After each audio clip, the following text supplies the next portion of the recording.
ঢাকার ধামরাইয়ে ৫০০ বছরের বানর প্রায় বিলুপ্তির পথে।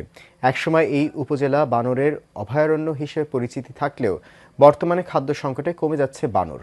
খাবার না পেয়ে মানুষের বাড়িতে হানা দিচ্ছে বানর। দর্শনার্থীদের হাতে কিছু দেখলেই ছুটে আসে খাবার খেতে। স্থানীয়রা জানায়, পাঠানতলা, মোকামতলা, মাধববাড়ি, বরাতনগরে ও উপজেলা চত্বরে বানর সবচেয়ে বেশি দেখা যায়। তবে খাবার সংকটে বানর কমে যাচ্ছে।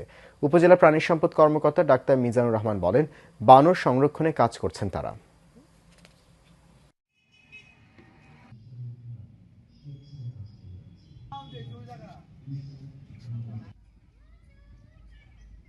আমরা উপজেলা পরিষদ থেকে আর কি বানরের জন্য একটা ফিডিংয়ের একটা ব্যবস্থা করা হয়েছে, খাদ্যতে এইটা। এবং বানর যখনই কোনো বানর এখানে অসুস্থ হয় আমাদের হাসপাতালে নিয়ে আসে, আমরা সেটাকে সার্ভিস ট্রিটমেন্ট যে ফ্যাসিলিটি সেটা দিয়ে থাকি। তো পাশাপাশি আমার চিন্তা ভাবনা আছে যে এখানে বানরের রোগটা যাতে প্রিভেনশন করে ভ্যাকসিনেশন দেওয়া যায়, সেই ধরনের একটা টার্গেট নিয়ে আমার কিছু কর্ম পরিকল্পনা আছে আর কি।